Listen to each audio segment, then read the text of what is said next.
defend it with courage, with unity, and with vigilance. Every pipeline sold, every share disposed, every asset compromised is a betrayal of the generations who fought for our freedom.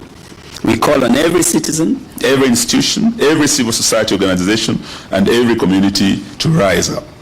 Protect our pipelines, our airports, our companies, our financial institutions, and demand accountability. Defend our sovereignty.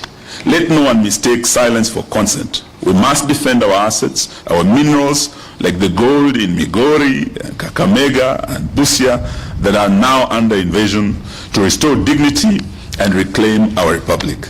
More significant, we must defend our multi-party democracy that is now under existential threat from this rogue regime. We witnessed in the recently concluded shambolic 27th November 2025 by-elections that the chairman of IEBC, and I was very surprised on Monday, I think the 8th, listening to Chairman Ethekon saying that elections cannot be stolen in Kenya. It's an impossibility. Is he a stranger in Jerusalem? This position has already been contradicted by very credible observers who participated in these by-elections, including the Kenya National Human Rights Commission. We heard from them. The indictment was harsh in terms of how IEBC failed to conduct these elections properly. We have also heard from ELOG. They also returned a very harsh verdict, and both have said, and many others, that including the Law Society of Kenya, and we must thank them for this, that the just concluded by-elections were not free and fair. They were heavily rigged in favor of state-sponsored candidates, and they were tainted by violence, mostly from goons, state-sponsored goons, and backed by the police, intimidation, and corruption. We are demanding immediate action against perpetrators of these electoral offenses, like in the case of Wamalwa, and I think we have our candidate here, the Honorable Panyako here, who underwent serious terror in terms of violence by goons and state-sponsored gangs. There were leaders who are known, who led the goons, who participated in organizing, in financing these goons, and the violence that was visited, particularly in Wamalwa and in Mbeere. These two were the hottest targets of this system because of the political implications that would confirm a win in Mbeere for the United Opposition, that the mountain is gone. A win in Western for the United Opposition, that Western is out of the reach of this regime. We are demanding that those who participated, including leaders like Nabina Bwera, the MP for Lugari, and we did issue a statement on the eve of that by-election with my brother Kalonzo Musyoka and Rigiji. We warned that the gangs were being unleashed, and in Wamalwa, Nabina Bwera was going to lead the goons. And we were on the ground with Honorable Panyako. We saw Nabina Bwera leading these goons.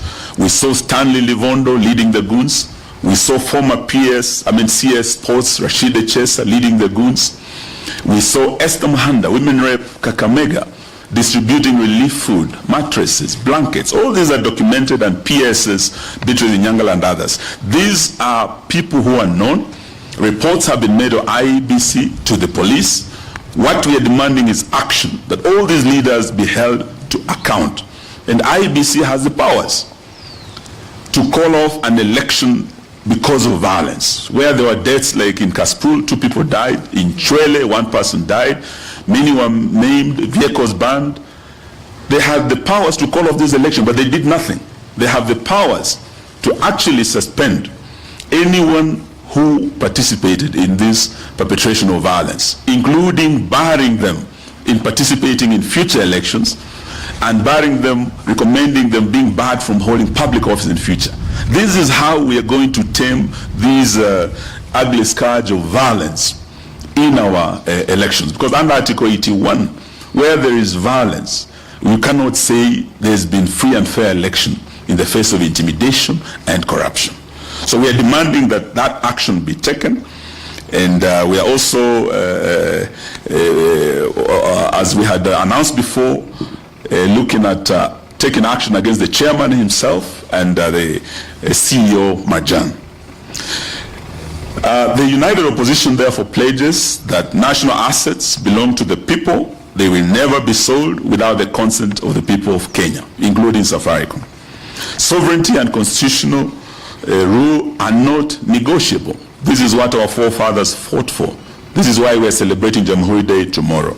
Citizens and institutions must uphold accountability, transparency, and constitutionalism.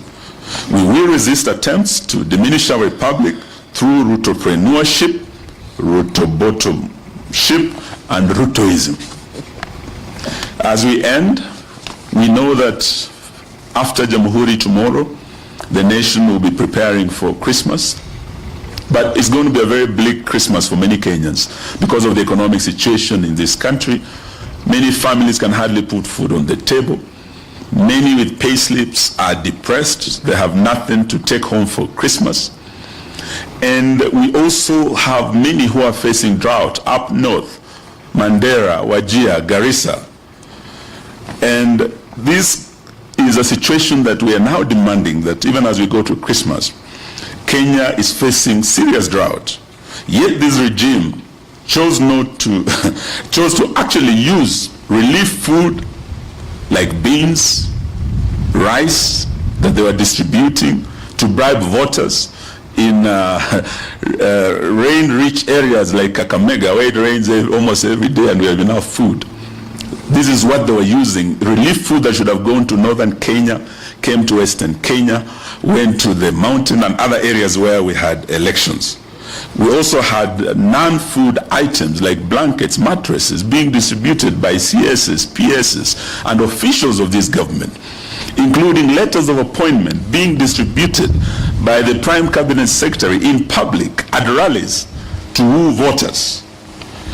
What we are saying is that this was a shameful thing for the government to do. It was irresponsible because those families who are facing the disaster of drought are the ones who need this support, which they are not receiving.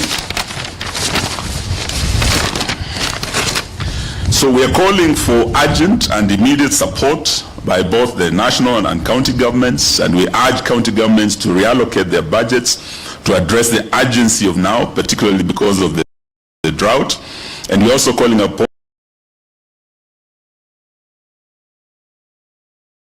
the international community to come in so that the affected families, affected counties and communities can receive the support. We are also urging that Parliament prioritizes comprehensive legislative framework for disaster risk management. And before I left the Ministry of Devolution and Special Programs, we had already proposed the disaster risk management bill that was before the House.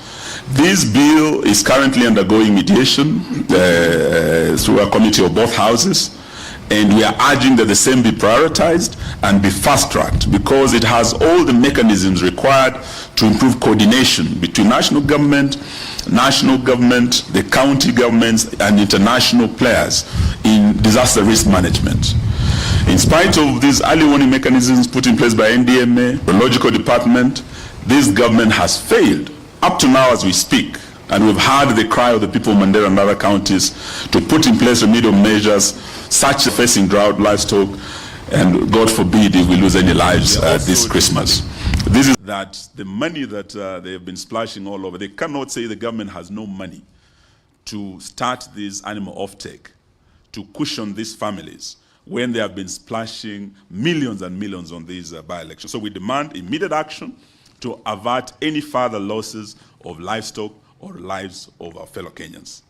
Fellow Kenyans, finally, on this 62nd Jamhuri Day, we honor the past, we confront the present, and we will remain united and vigilant and the united opposition to protect the future. Independence was hard-won.